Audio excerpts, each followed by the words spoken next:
ನಗು 1000 ಔಷಧಿಗೆ ಸಮ. ಆ ಭಾವನೆ ಇಲ್ಲದಿರತಕ್ಕಂಥ ನಗು ಹೃದಯದ ಸಮಸ್ಯೆಗೆ, ದೈಹಿಕ ಒತ್ತಡಕ್ಕೆ, ಮಾನಸಿಕ ಒತ್ತಡಕ್ಕೆ ಕಾರಣ ಆಗುತ್ತೆ. ನೈತಿಕ ಮೌಲ್ಯಗಳನ್ನು ತಿಳಿಸ್ತಕ್ಕಂಥ ಜೋಕ್ಗಳಿದಾವೆ. ಅದರಿಂದ ಏನಾಗುತ್ತೆ, ಸಿಟ್ಟು ಮಾಡಿಕೊಂಡ್ರೆ, ಒಂದ್ಸರಿ ಸಿಟ್ಟು ಮಾಡಿಕೊಂಡ್ರೆ ಜೀವನದಲ್ಲಿ ಎಷ್ಟೋ ದಿನ ಆಯಸ್ಸು ಕಮ್ಮಿ ಆಗುತ್ತೆ. ನಾಯಿ ಹಾಲು ನಾಯಿ ಮರಿಗಲ್ಲದೆ ಪಂಚಾಮೃತಕ್ಕೆ ಸಲ್ಲದೆ ಅಂತ ಹೇಳ್ತಾರೆ. ಹಾಳಾಗಿದ್ದು ರಿಪೇರಿಯಾಗಿ ಸರಿಯಾಗೋದು ನಗುವಿನಿಂದ. ಅದಕ್ಕೆ ನಗಬೇಕೋ ಸಿಟ್ಟು ಮಾಡ್ಕೊಳ್ಬೇಕು ಅನ್ನೋದನ್ನು ನೀವು ತಿಳ್ಕೊಳ್ಬೇಕು.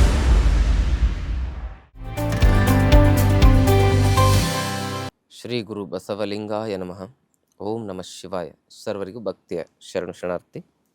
ಆತ್ಮೇರೆ, ಇವತ್ತಿನ ದಿನ ಸಿಟ್ಟು ಸರ್ವನಾಶಕ್ಕೆ ಕಾರಣ, ನಗು ಜೀವನದ ಆರೋಗ್ಯ ಮತ್ತು ನೆಮ್ಮದಿಗೆ ಮುಖ್ಯವಾದ ಟಾನಿಕ್ ಅಂತ ಹೇಳಿ ನಾನು ನಿಮಗೆ ತಿಳಿಸ್ತಕ್ಕಂಥ ವೈಜ್ಞಾನಿಕ ಪ್ರಯತ್ನವನ್ನು ಮಾಡ್ತಾಯಿದ್ದೇನೆ. ನಕ್ಕಾಗ ನಮ್ಮ ಹೃದಯದ ಒತ್ತಡಗಳು, ಮೆದುಳಿನ ಒತ್ತಡಗಳು, ಜೀರ್ಣಾಂಗ ವ್ಯವಸ್ಥೆಯ ಒತ್ತಡಗಳು, ನರಮಂಡಲದ ಒತ್ತಡಗಳು, ಇಡೀ ಶರೀರದಲ್ಲಿರ್ತಕ್ಕಂಥ ಮಾಂಸಖಂಡಗಳ ಒಳಗಿರ್ತಕ್ಕಂಥ ಒತ್ತಡಗಳು ಸಂಪೂರ್ಣವಾಗಿ ಕಮ್ಮಿ ಆಗ್ತವೆ. ಒತ್ತಡದಿಂದನೇ ರೋಗಗಳ ಉತ್ಪತ್ತಿ. ಮೆಂಟಲ್ ಪ್ರೆಷರ್ ಮತ್ತು ಫಿಸಿಕಲ್ ಪ್ರೆಷರನ್ನು ಸಂಪೂರ್ಣವಾಗಿ ಸರಿದೂಗಿಸ್ತಕ್ಕಂಥ ಶಕ್ತಿ ನಗುವಿಗಿದೆ. ಅದಕ್ಕೆ ನಗು 1000 ಔಷಧಿಗೆ ಸಮ. ನಗು ಹೇಗಿರಬೇಕು, ಬೇರೆಯವ್ರನ್ನ ಚುಚ್ಚು ನಗಬಾರ್ದು, ಬೇರೆಯವ್ರನ್ನ ಅಸಹ್ಯ ಮಾಡಿ ನಗಬಾರ್ದು, ಚುಚ್ಚು ನಗೆ ಇರಬಾರ್ದು, ಮೆಚ್ಚು ನಗೆ ಇರಬೇಕು. ನಾವು ನಗ್ತಾ ಇದ್ದರೆ ಬೇರೆಯವ್ರಿಗೂ ಕೂಡ ನಗು ಬರಬೇಕು, ಬೇರೆಯವ್ರ ಮನಸ್ಸು ಅರಳಬೇಕು, ಬೇರೆಯವ್ರ ಮನಸ್ಸು ಕೆರಳಬಾರ್ದು ಅಂತ ನಗು ಇರಬಾರ್ದು. ಇನ್ನು ಕೆಲವು ಜನ ಲಾಫಿಂಗ್ ಕ್ಲಬ್ಬಲ್ಲಿ ನಗ್ತಿರ್ತಾರೆ, ಹಾ ಅಂತ. ಆ ಭಾವನೆ ಇಲ್ಲದಿರತಕ್ಕಂಥ ನಗು ಹೃದಯದ ಸಮಸ್ಯೆಗೆ, ದೈಹಿಕ ಒತ್ತಡಕ್ಕೆ, ಮಾನಸಿಕ ಒತ್ತಡಕ್ಕೆ ಕಾರಣ ಆಗುತ್ತೆ. ಅದಕ್ಕೆ ಭಾವನೆಯಿಂದ ನಗಬೇಕು. ಏನೇನೋ ನಮ್ಮ ಜೀವನದಲ್ಲಿ ನಗು ಬರ್ತಕ್ಕಂಥ ಘಟನೆಗಳು ಸಂಭವಿಸಿರ್ತವೆ. ಆ ಘಟನೆಗಳನ್ನು ನೆನೆಸ್ಕೊಂಡು ನಗಬೇಕು. ಒಳ್ಳೊಳ್ಳೆ ಜೋಕ್ಗಳಿರ್ತವೆ. ಅಶ್ಲೀಲವಾದ ಜೋಕಲ್ಲ ನಾನು ಹೇಳ್ತಾ ಇರೋದು, ನೈತಿಕ ಮೌಲ್ಯಗಳನ್ನು ತಿಳಿಸ್ತಕ್ಕಂಥ ಜೋಕ್ಗಳಿದ್ದಾವೆ. ಅವೆಲ್ಲವನ್ನು ನೆನೆಸ್ಕೊಂಡು ನಗಬೇಕು. ಒಂದೊಂದು ಜೋಕ್ ನಿಮಗೆ ನಾನು ಹೇಳ್ತೇನೆ. ಸತಿಪತಿಗಳೊಂದಾದ ಭಕ್ತಿ ಹಿತವಾಗಿಪ್ಪುದು ಶಿವನಿಗೆ, ಸತಿಪತಿಗಳೊಂದಾಗದ ಭಕ್ತಿ ಅಮೃತದ ವಿಷ ಬೆರೆಸಿದಂತೆ ಅಂತ ಹೇಳ್ತಾರೆ. ಅಂತ ಗಂಡ ಹೆಂಡತಿ ಸಾಮರಸ್ಯ ಇಲ್ಲ ಅಂದರೆ ಎಂಥ ಒಂದು ಅನಾಹುತಗಳಾಗ್ತವೆ ಅಂತ ಹೇಳಿದ್ರೆ, ನೋಡ್ರಿ, ಒಬ್ಬ ಹೆಣ್ಮಗಳಿಗೆ ತನ್ನ ಗಂಡನ ಮೇಲೆ ನಂಬಿಕೆನೇ ಇರಲಿಲ್ಲ. ಅವಳು ತವ್ರ ಮನೆಗೆ ಹೋಗ್ಬೇಕಾದ್ರೆ ಗಂಡನಿಗೆ ಮನೆ ಬಿಟ್ಟು ಆಚೆ ಹೋಗಬಾರ್ದು ಅಂಥೇಳಿ ಕಂಡೀಷನ್ ಹಾಕಿ ಹೋಗ್ತಾಳೆ. ಹೋದಾಗ ಇನ್ನು ಬಸ್ ಸ್ಟ್ಯಾಂಡಲ್ಲಿ ಕೂತಿರೋದೆಲ್ಲ ಫೋನ್ ಮಾಡ್ತಾಳೆ ಗಂಡನಿಗೆ, ಎಲ್ಲಿದ್ದೀರಾ?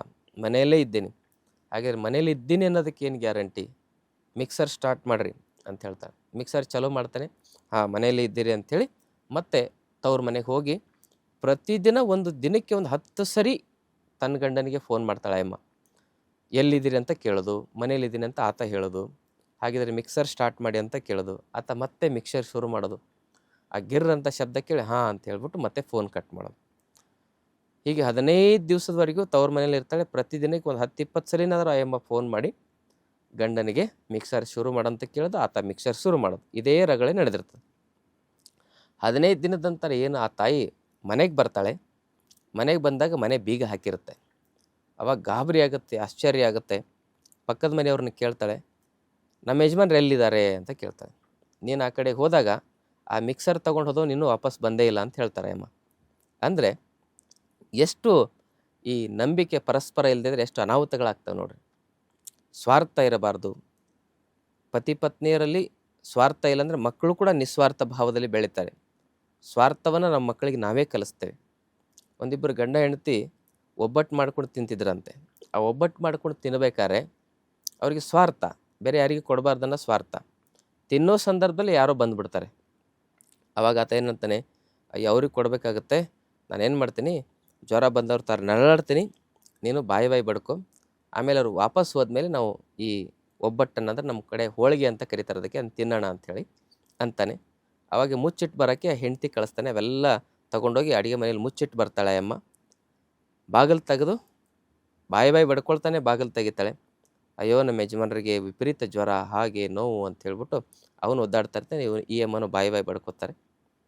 ಅದನ್ನು ನೋಡಿ ಅವ್ರೇನು ಮನೆಗೆ ಬಂದಿರ್ತಾರೆ ಅತಿಥಿಗಳು, ಅವರು ವಾಪಸ್ ಹೋಗ್ತಾರೆ. ಅವರಿಗೆ ಸಮಾಧಾನ ಮಾಡಿ, ಅವ್ರಿಗೆ ಕೈಲಾದಷ್ಟು ಸಹಾಯ ಮಾಡಿ, ದುಡ್ಡು ಕೊಟ್ಟು ಏನೋ ತಂದಿರ್ತಾರೆ, ಹಣ್ಣು ಹಂಪಲು ಅದನ್ನೆಲ್ಲ ಕೊಟ್ಟು ಅವ್ರು ಹೋಗ್ತಾರೆ. ಆವಾಗ ಅವರು ಹೋದ್ಮೇಲೆ ಈತ ಹೇಳ್ತಾನೆ, ಅವ್ರು ಹೋದ್ರು, ತೊಗೊಂಡು ಬಾ ಈಗ ಒಬ್ಬಟ್ಟು ತೊಗೊಂಡು ಬಾ, ತುಪ್ಪ ತೊಗೊಂಡು ಬಾ, ಆರಾಮಾಗಿ ತಿನ್ನೋಣ ಅಂಥೇಳಿ ತೊಗೊಂಡು ಬಂದು ತಿನ್ನಕ್ಕೆ ಕೂತ್ಕೊಂಡಿರ್ತಾರೆ. ಆವಾಗ ಗಂಡ ಹೇಳ್ತಾನೆ, ನೋಡು ನನಗೇನು ಜ್ವರ ಬಂದಿಲ್ಲ, ಏನಿಲ್ಲ, ನಾ ಜ್ವರ ಬಂದವ್ರ ಥರ ಹೇಗೆ ನಾಟಕ ಮಾಡಿದೆ ಅಂತ ಗಂಡ ಹೇಳ್ತಾನೆ. ಆ ಹೆಂಡತಿ ಹೇಳ್ತಾಳೆ, ನೋಡು ನನಗೇನು ದುಃಖ ಆಗಿಲ್ಲ, ಏನಿಲ್ಲ, ನಾನು ದುಃಖ ಆಗಿರೋ ಥರ ಅಳೋರ ಥರ ಹೇಗೆ ನಾಟಕ ಮಾಡಿದೆ ಅಂತ ಹೆಂಡತಿ ಹೇಳ್ತಾಳೆ. ಆವಾಗ ಆತ ಏನು ಹೋಗಿರ್ತಾನಲ್ಲ, ಆತ ವಾಪಸ್ ಬರ್ತಾನೆ. ವಾಪಸ್ ಬಂದು, ನೋಡು ನಾನು ಹೋಗಿಲ್ಲ ಬಿಟ್ಟಿಲ್ಲ, ಹೋದರ ಥರ ಹೇಗೆ ನಾಟಕ ಮಾಡಿದೆ ಅಂತ ಆತ ಹೇಳ್ತಾನೆ. ಅಂದರೆ ನಾವು ಬೇರೆಯವ್ರಿಗೆ ಏನೇ ಮೋಸ ಮಾಡಲಿಕ್ಕೆ ಹೋದರೂ ಕೂಡ ಅದು ಬೇರೆಯವ್ರಿಗೆ ಆಗೋದಕ್ಕಿಂತ ನಮಗೆ ಆಗುತ್ತೆ, ಅವಮಾನ ಆಗುತ್ತೆ. ಅದಕ್ಕೆ ಇಂಥ ಸ್ವಾರ್ಥದ ಜೀವನವನ್ನು ಬಿಟ್ಟು ನಿಸ್ವಾರ್ಥ ಜೀವನದಲ್ಲಿ ಬದುಕೋದೆ ಖುಷಿ, ಆನಂದ, ನೆಮ್ಮದಿಯನ್ನು ನೀಡುತ್ತದೆ. ಅದೇ ನಗುವಿಗೆ ಕಾರಣ ಆಗುತ್ತೆ. ಇಂಥವೆಲ್ಲ ಘಟನೆಗಳು, ಒಳ್ಳೊಳ್ಳೆ ಜೋಕ್ಸ್ಗಳನ್ನು ನೆನಪಿಸ್ಕೋಬೇಕು, ಮೆಲುಕು ಹಾಕಬೇಕು. ಈಗ ಜೋಕ್ ಅಂದರೆ ಅಶ್ಲೀಲತೆ ಆಗಿದೆ, ಡಬಲ್ ಮೀನಿಂಗ್ ಆಗಿದೆ. ಅಂಥ ಜೋಕ್ಗಳು ಇರಬಾರ್ದು. ಅದು ಮನಸ್ಸನ್ನು ಕೆರಳಿಸುತ್ತೆ. ಮನಸ್ಸನ್ನು ಅರಳಿಸುವ ಒಂದು ನಗೆ ಹನಿಗಳನ್ನು ನಾವು ಕೇಳಬೇಕು. ಅಂದಾಗ ಮಾತ್ರ ಸಾಧ್ಯ. ಯಾಕೆಂದರೆ ಮನುಷ್ಯ ಎಲ್ಲ ದುಡ್ಡಿನ ಹಿಂದೆ ಬಿದ್ದುಬಿಟ್ಟಿದ್ದಾನೆ. ದುಡ್ಡು ದುಡ್ಡು ದುಡ್ಡು.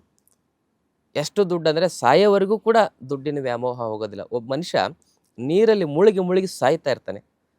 ಆ ಮುಳುಗಿ ಸಾಯೋ ಸಂದರ್ಭದಲ್ಲಿ ಅವನ ಮಕ್ಕಳಿಗೆ ಈಜು ಬರಲ್ಲ. ಅವನ ಮಕ್ಕಳು ಕಿರ್ಚಾಡ್ತಾ ಇರ್ತಾರೆ, ಯಾರಾದರೂ ನಮ್ಮ ಅಪ್ಪನ ಕಾಪಾಡಿ ಕಾಪಾಡಿ ಕಾಪಾಡಿ ಕಾಪಾಡಿ ಅಂತ ಹೇಳ್ತಿರ್ತಾರೆ. ಸೇಟು ನೀರಲ್ಲಿ ಮುಳುಗಿ ಮುಳುಗಿ ಸಾಯ್ತಾ ಇರ್ತಾನೆ. ಇಡೀ ದಿವಸ, ಇಡೀ ಜೀವನ ಪರ್ಯಂತ ಅವನ ಜೀವನ ಎದಕ್ಕೋಸ್ಕರ ಉಪಯೋಗ ಆಗಿತ್ತು? ದುಡ್ಡು ಗಳಿಕೆ ಮಾಡೋದಕ್ಕೋಸ್ಕರನೇ ಉಪಯೋಗ ಆಗಿತ್ತು. ಅಂಥ ಸೇಟು ನೀರಲ್ಲಿ ಮುಳುಗಿ ಮುಳುಗಿ 2 ಸರಿ ಮುಳುಗಿ ಎದ್ದಿದ್ದ. ಇನ್ನು 3ನೇ ಸರಿ ಮುಳುಗಿದರೆ ಮುಗ್ದೇ ಹೋಯ್ತು ಜೀವನ. ಅಂಥ ಸಂದರ್ಭದಲ್ಲಿ ಮಕ್ಕಳೆಲ್ಲ ಚೀರಾಡ್ತಾ ಇದ್ದಾರೆ, ನಮ್ಮ ಅಪ್ಪನ ಬದುಕಿಸಿ ಅಂತ. ಆವಾಗ ಮಕ್ಕಳಿಗೊಂದು ಉಪಾಯ ಬರ್ತದೆ ತಲೆಯಲ್ಲಿ. ಅವ್ರು ದುಡ್ಡನ್ನೇ ಜೀವನ ಆಗಿಸ್ಕೊಂಡಿದ್ದಾರಲ್ವ, ಅದಕ್ಕೆ ಯಾರಾದರೂ ದುಡ್ಡು ಕೊಟ್ಟರಾದ್ರೂ ನಮ್ಮ ಅಪ್ಪನ ಕಾಪಾಡ್ತಾರೆ ಅಂಥೇಳಿ ನಮ್ಮ ಅಪ್ಪನ ಉಳಿಸ್ಕೊಟ್ಟವ್ರಿಗೆ 1 ಕೋಟಿ ರೂಪಾಯಿ ಕೊಡ್ತೀರಿ ಅಂಥೇಳಿ ಮಗ ಕಿರ್ಚ್ತಾ ಇದ್ನಂತೆ. ಆವಾಗ ಅವ್ರ ತಂದೆ ಹೇಳಿದ್ನಂತೆ, 2 ಸಲ ಮುಳುಗಿ ಎದ್ದಿದ್ದಾನೆ, 3ನೇ ಸರಿ ಮುಳುಗಿದ್ರೆ ಮುಗೀತು. ನೀರು 2 ಸಲ ಎಬ್ಬಿಸುತ್ತೆ, 3ನೇ ಸರಿ ಪರಿಪೂರ್ಣವಾಗಿ ತನ್ನ ಹತ್ರ ಸೆಳ್ಕೊಂಡ್ಬಿಡ್ತದೆ, ಅವನಿಗೆ ಸಾವು. ಇನ್ನು 3ನೇ ಸರಿ ಮುಳುಗಿದ್ರೆ ಅವನು ಸಾವೇ ಖಚಿತ. ಅಂಥ ಸಂದರ್ಭದಲ್ಲಿ ಆತ ಏನು ಹೇಳ್ತಾನಂದರೆ ಮಗನಿಗೆ, 1 ಕೋಟಿ ಅನ್ಬೇಡೋ ಮಾರಾಯ, 1 ಲಕ್ಷ ಅನ್ನು ಅಂತ ಹೇಳ್ತಾನಂತೆ. ಅಂದರೆ ಅವು ಮ್ಯಾನುಫ್ಯಾಕ್ಚರ್ಡ್ ಡಿಫೆಕ್ಟ್. ಅವು ಸಾಯೋ ಸಂದರ್ಭದಲ್ಲೂ ಕೂಡ ಬದಲಾವಣೆ ಆಗೋದಿಲ್ಲ. ಅದಕ್ಕೆ ಈ ಜನ್ಮದಲ್ಲಿ ಯಾರು ರೊಕ್ಕ ರೊಕ್ಕ ಅಂತಾರಲ್ಲ, ಮುಂದಿನ ಜನ್ಮದಲ್ಲಿ ಕಪ್ಪಿಯಾಗಿ ಹುಟ್ಟಿಯವರು ವಕ್ ಅಂತಾರೆ ಅಂಥೇಳಿ ನಮ್ಮ ಅಪ್ಪಾಜಿಯವರು ಹೇಳ್ತಾ ಇದ್ರು, ಲಿಂಗಾನಂದ ಅಪ್ಪಾಜಿಯವರು. ಹಾಗೆ ಮನುಷ್ಯ ದುಡ್ಡಿಗೆ ಮಹತ್ವ ಕೊಡಬೇಕು, ಆದರೆ ದುಡ್ಡೇ ಸರ್ವಸ್ವ ಅನ್ನುವ ವ್ಯಾಮೋಹ ಇರಬಾರ್ದು. ದುಡ್ಡಿನಿಂದ ಒಳ್ಳೆಯ ಕೆಲಸವನ್ನು ಮಾಡಬೇಕು. ದುಡ್ಡು ತಪ್ಪಂತಲ್ಲ ನಾ ಹೇಳ್ತಾ ಇರೋದು, ಅದಿರಬೇಕು, ಅದೇ ಜೀವನ ಆಗಬಾರ್ದು. ಹೀಗೆ ಇವನ್ನೆಲ್ಲ ನೆನೆಸ್ಕೊಳ್ತಾ ಇದ್ದರೆ ನಮಗೆ ನಗು ಬರ್ತದೆ. ಇಂಥ ಒಳ್ಳೊಳ್ಳೆ ಘಟನೆಗಳು ಇದ್ದೇ ಇರ್ತವೆ. ಕೆಲವರು ದುಡ್ಡು ಒಳ್ಳೆಯ ಕಾರ್ಯಕ್ಕೆ ಬಳಸೋದಿಲ್ಲ. ಅದಕ್ಕೆ ವಚನದಲ್ಲಿ ಹೇಳ್ತಾರೆ, ಪಾಪಿಯ ದನ ಪ್ರಾಯಶ್ಚಿತ್ತಕ್ಕಲ್ಲದೆ ಸತ್ಕಾರ್ಯಕ್ಕೆ ಸಲ್ಲದಯ್ಯ, ನಾಯಿ ಹಾಲು ನಾಯಿ ಮರಿಗಲ್ಲದೆ ಪಂಚಾಮೃತಕ್ಕೆ ಸಲ್ಲದಯ್ಯ ಅಂತ ಹೇಳ್ತಾರೆ. ಹೀಗೆ ಪಾಪಿಗಳ ದನ ಪ್ರಾಯಶ್ಚಿತ್ತಕ್ಕೆ ಹೋಗ್ತದೆ, ಆಸ್ಪತ್ರೆಗೆ ಹೋಗ್ತದೆ, ICU ಬೆಡ್ ಮೇಲೇ ಖರ್ಚಾಗುತ್ತೆ. ಅದೇ ಒಳ್ಳೆಯ ಸತ್ಕಾರ್ಯಗಳಿಗೆ, ನೊಂದವರಿಗೆ, ದುಃಖಿತರಿಗೆ, ಇಂಥವ್ರಿಗೆಲ್ಲ ಖರ್ಚು ಮಾಡಿದ್ರೆ ನಮಗೆ ಪುಣ್ಯ ಬರ್ತದೆ. ಆ ಕಾರ್ಯವನ್ನು ನಾವು ಮಾಡೋಣ. ಆ ಕಾರ್ಯಗಳೇ ನಮ್ಮನ್ನು ಕಾಪಾಡ್ತವೆ. ಎಲ್ಲಿ ಆಕ್ಸಿಡೆಂಟ್ ಆಗಿ ಸಾಯ್ಬೇಕಾದ್ರೆ ಒಂದು ಕೂದಲೇ ಒಂದು ವ್ಯತ್ಯಾಸದಲ್ಲಿ ನಾವು ಬದುಕಿ ಉಳಿತೀವಿ. ಯಾರಾದರೂ ಹೇಳ್ತಾರೆ ನಮಗೆ, ನೋಡ್ರಿ ಅವನು ಒಂದು ಕೂದಲೆಳೆ ಅಂತರದಲ್ಲಿ ಬದುಕಿ ಉಳಿದ, ಅವನ ಪುಣ್ಯನೇ ಅವನು ಕಾಪಾಡಿದೆ ಅಂತ ಹೇಳ್ತಾರೆ. ಅಂದರೆ ಆಸ್ತಿ ಅಂತಸ್ತು ಏನೂ ನಮ್ಮನ್ನು ಕಾಪಾಡೋದಿಲ್ಲ, ನಾವು ಮಾಡಿರೋ ಪುಣ್ಯವೇ ನಮ್ಮನ್ನು ಕಾಪಾಡುತ್ತೆ. ಅದಕ್ಕೆ ಪುಣ್ಯ ಬರಬೇಕಂದ್ರೆ ಏನು ಮಾಡಬೇಕು? ಕಷ್ಟದಲ್ಲಿರೋರಿಗೆ ಸಹಾಯ ಮಾಡಬೇಕು. ಹಾಗೆ ಆರ್ಥಿಕ ಸಂಪತ್ತು ದೊಡ್ಡ ಸಂಪತ್ತು, ಅದನ್ನು ಒಳ್ಳೆಯ ರೀತಿಯಲ್ಲಿ ಬಳಸ್ಕೊಳ್ಳೋದನ್ನು ನಾವು ಕಲಿಬೇಕು. ಸ್ಟ್ರೆಸ್ಸು, ಸಿಟ್ಟು ಎದಕ್ಕೆ ಬರ್ತಂದರೆ ಈ ದುಡ್ಡಿನ ವ್ಯಾಮೋಹದಿಂದನೇ ಬರ್ತದೆ, ಅಧಿಕಾರದ ವ್ಯಾಮೋಹದಿಂದನೇ ಬರ್ತದೆ. ಕುಲಮದ, ಚಲಮದ, ರೂಪಮದ, ಯೌವನಮದ, ರಾಜ್ಯಮದ, ತಪೋಮದ, ಇವೆಲ್ಲ ಮದಗಳಿಂದನೇ ಬರ್ತದೆ. ಆ ಮದ ಶುರುವಾಗದೆ ಸಂಪತ್ತಿನಿಂದ. ಅದಕ್ಕೆ ಇವೆಲ್ಲ ಸಿಟ್ಟು ಕ್ರೋಧಗಳನ್ನು ನಾವು ಕಡಿಮೆ ಮಾಡ್ಕೋಬೇಕು. ಅದರಿಂದ ಏನಾಗುತ್ತೆ, ಸಿಟ್ಟು ಮಾಡಿಕೊಂಡ್ರೆ, ಒಂದು ಸರಿ ಸಿಟ್ಟು ಮಾಡಿಕೊಂಡ್ರೆ ಜೀವನದಲ್ಲಿ ಎಷ್ಟೋ ದಿನ ಆಯಸ್ಸು ಕಮ್ಮಿ ಆಗುತ್ತೆ. ಮೆದುಳಿನಲ್ಲಿ ಪಾಯ್ಸನಸ್ ಹಾರ್ಮೋನ್ಸ್ಗಳು ಉತ್ಪತ್ತಿ ಆಗ್ತವೆ, ಸ್ಟ್ರೆಸ್ ಹಾರ್ಮೋನ್ಸ್ಗಳು ಉತ್ಪತ್ತಿ ಆಗ್ತವೆ ಸಿಟ್ಟು ಮಾಡ್ಕೊಳ್ಳೋದ್ರಿಂದ. ಹಿಪೋಕ್ಯಾಂಪಸ್ ಮೇಜರ್ ಅಂತಿರ್ತದೆ, ಅಲ್ಲೆಲ್ಲ ಸ್ವೆಲ್ಲಿಂಗ್ ಬರ್ತದೆ, ಮನುಷ್ಯನ ಆಯಸ್ಸು ಕಮ್ಮಿ ಆಗುತ್ತೆ. BP, ಶುಗರ್, ಥೈರಾಯ್ಡ್, ಕೊಲೆಸ್ಟ್ರಾಲ್, ರಕ್ತದ ಒತ್ತಡ, ರಕ್ತ ವಿಷಕಾರಿಯಾಗಿ ಸಮಸ್ಯೆ ಆಗೋದು, ಶರೀರದಲ್ಲಿ ಹಾರ್ಮೋನ್ ವ್ಯತ್ಯಾಸ ಆಗೋದು, ಜೀರ್ಣಾಂಗ ವ್ಯವಸ್ಥೆ ಹಾಳಾಗಿ ಹೋಗೋದು, ನರ ದೌರ್ಬಲ್ಯತೆ ಹೆಚ್ಚಾಗೋದು, ಇವೆಲ್ಲ ಸಿಟ್ಟಿನಿಂದಾನೆ. ಸುಮಾರು ಸಾವಿರಾರು ರೋಗಗಳಿಗೆ ಮೂಲ ಕಾರಣವೇ ಸಿಟ್ಟು. ಅದಕ್ಕೆ ಸಿಟ್ಟು ಸರ್ವನಾಶಕ್ಕೆ ಕಾರಣ, ನಗು ಜೀವನದ ವಿಕಾಸಕ್ಕೆ ಕಾರಣ, ಜ್ಞಾನಕ್ಕೆ ಕಾರಣ, ಅಧ್ಯಾತ್ಮಕ್ಕೆ ಕಾರಣ. ಜೀವನದ ಒಂದು ಅಮೃತ ಅಂತ ಹೇಳಿದ್ರೆ ನಗು, ಜೀವನಕ್ಕೆ ವಿಷ ಅಂತ ಹೇಳಿದ್ರೆ ಸಿಟ್ಟು. ಅದಕ್ಕೆ ತನಗೆ ಮುನಿದವರಿಗೆ ತಾ ಮುನಿಯಲೇಕಯ್ಯ, ತನಗಾದ ಆಗೇನು ಅವರಿಗಾದ ಚೇಗೇನು, ತನುವಿನ ಕೋಪ ತನ್ನ ಹಿರಿತನದ ಕೇಡು, ಮನದೊಳಗಿನ ಕೋಪ ತನ್ನ ಅರಿವಿನ ಕೇಡು, ಮನೆಯೊಳಗಿನ ಬೆಂಕಿ ಮನೆಯ ಸುಟ್ಟಲ್ಲದೆ ನೆರೆಮನೆಯ ಸುಡದು ಕೂಡಲ ಸಂಗಮ ದೇವ ಅಂತ ಹೇಳ್ತಾರೆ. ನೋಡಿ, ಇಡೀ ಶರೀರದಲ್ಲಿ endocrine system, digestive system, respiratory system, nervous system, skeletal system, muscular system, ಇವೆಲ್ಲ ಇಮ್ಯುನಿಟಿ ಸಿಸ್ಟಮ್, ಎಲ್ಲ ಸಿಸ್ಟಮ್ಗಳು ಹಾಳಾಗೋದು ಸಿಟ್ಟಿನಿಂದ. ಅವೆಲ್ಲ ಹಾಳಾಗಿದ್ದು ರಿಪೇರಿಯಾಗಿ ಸರಿಯಾಗೋದು ನಗುವಿನಿಂದ. ಅದಕ್ಕೆ ನಗಬೇಕೋ ಸಿಟ್ಟು ಮಾಡ್ಕೊಳ್ಬೇಕು ಅನ್ನೋದನ್ನು ನೀವು ತಿಳ್ಕೊಳ್ಳಿ. ನಾವು ಬೇರೆಯವ್ರ ತಪ್ಪಿಗೆ ಲಾಯರ್ ಆಗ್ತೇವೆ, ನಮ್ಮ ತಪ್ಪಿಗೆ ಜಡ್ಜ್ ಆಗ್ತೇವೆ.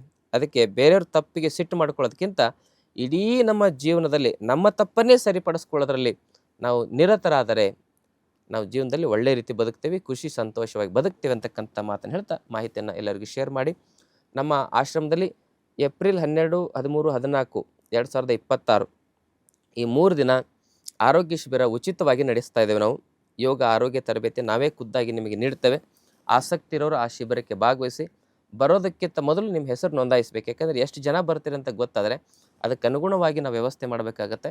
ಆ ಹೆಸರು ರಿಜಿಸ್ಟರ್ ಮಾಡಬೇಕಂದ್ರೆ ಕೆಳಗಡೆ ಕಾಂಟ್ಯಾಕ್ಟ್ ನಂಬರ್ಗೆ ಸಂಪರ್ಕ ಮಾಡಿ. ಶರಣಾರ್ಥಿ. ಮತ್ತಷ್ಟು ಆಯುರ್ವೇದ ಹಾಗೂ ಯೋಗ ಹೆಲ್ತ್ ಟಿಪ್ಸ್ಗಾಗಿ ಶ್ರೀಗಂಗಾ ಯೋಗ ಚಾನೆಲ್ನ ಸಬ್ಸ್ಕ್ರೈಬ್ ಮಾಡಿ. ಹಾಗೆಯೇ ಫೇಸ್ಬುಕ್ ಮತ್ತು ಇನ್ಸ್ಟಾಗ್ರಾಂನಲ್ಲಿ ಮಿಸ್ ಮಾಡದೆ ಫಾಲೋ ಮಾಡಿ.